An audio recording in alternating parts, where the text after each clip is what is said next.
Hola, en esta ocasión les hablaré un poco sobre el derecho procesal en Roma.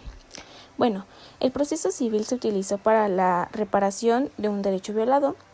Como el procedimiento romano se dividió en dos fases, este a su vez se distinguió de dos tipos de personas que intervenían en él, que son los magistrados y los jueces.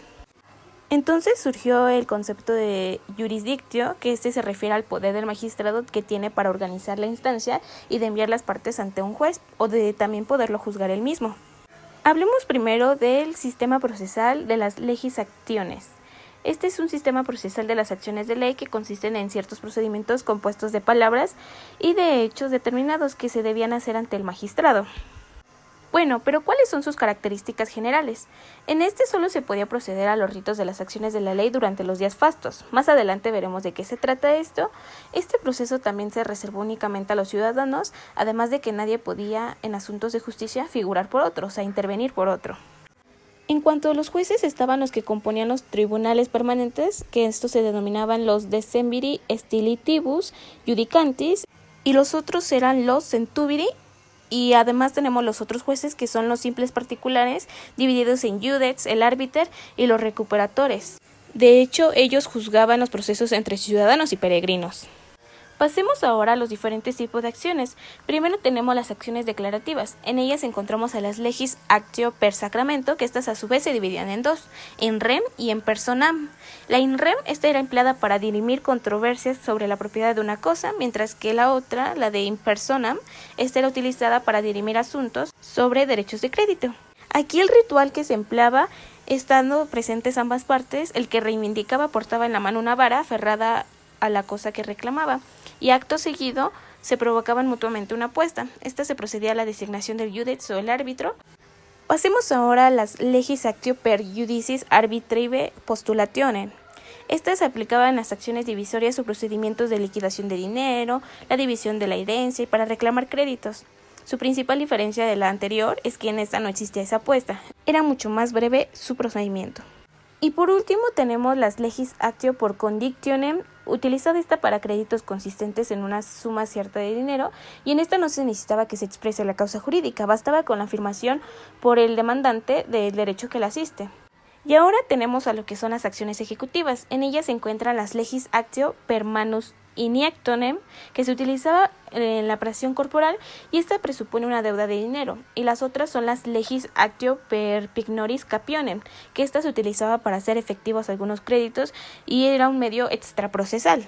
Pero ahora hablemos del desarrollo del proceso. Este consistía de dos fases. La primera es la fase in iure, y este es donde el proceso inicia por el acto de llevar las partes ante el magistrado, donde el demandante ordena seguirle in ius a su adversario. El demandado debe obedecer y acudir a la reunión, y ya estando ambas partes ante el magistrado tienen que cumplir el rito de la acción que se aplica al proceso. La incomparecencia del demandado determina la imposibilidad de la celebración del litigio. En esto me refiero a que éste no asista. Y tenemos la segunda fase, que es la apud iudicem, donde se marca la sentencia y la ejecución. El proceso continuaba ante el juez hasta que éste emitía la sentencia, con la cual las partes podían aportar las pruebas que fueran necesarias, y esta sentencia se tenía que dar de manera oral y debería contener una condena o una absolución. De hecho, el juez podía renunciar a dictar su parecer sobre un caso previo juramento de no haber llegado a formarse una convicción sobre el asunto. El otro tipo de procedimiento que tenemos es el formulario, que aquí, al contrario del anterior, no es oralmente, y el magistrado tiene un papel de mayor importancia, ya que él fija al juez cuál es la cuestión en la que se ha de versar su sentencia. Aquí existen dos tipos de figuras para la representación de las partes, que son los cognitor y los procurator. El cognitor es designado para una causa concreta y en presencia del adversario, mientras que el procurator es el administrador de bienes ordinario. También aquí, como ya vimos en el anterior proceso, los jueces se dividen en los unus iudex, que esto es un juez particular encargado de valorar las pruebas y dictar sentencia. Está el centumbiri, que estos son importantes para asuntos de estado, de sucesiones y de propiedad. También tenemos los recuperatores, que sus competencias son en temas de orden público. Y por último están los decemviri litibus judicantis, que estos deciden en temas relativos a causas de libertad o esclavitud de los ciudadanos. Bueno, hablemos de algunos datos curiosos.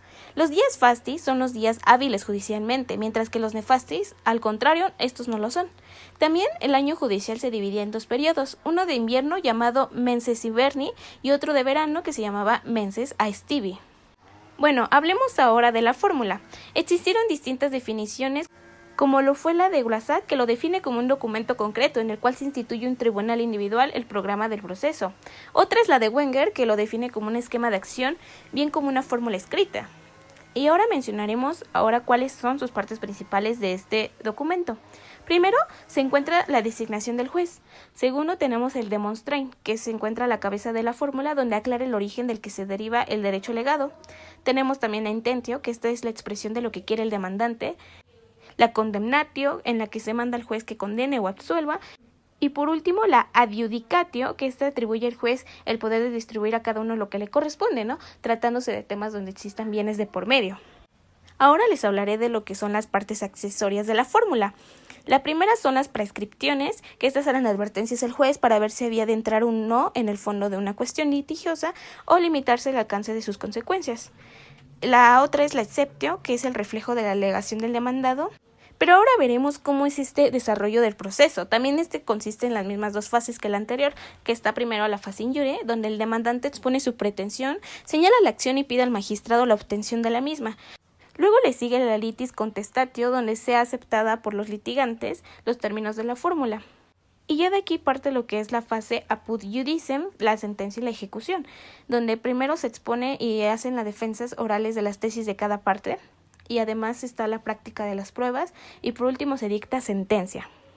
En este tipo de procesos, si el condenado no cumple la sentencia, se recurre a un proceso de ejecución presentando el procedimiento formulario 3 modalidades diferentes.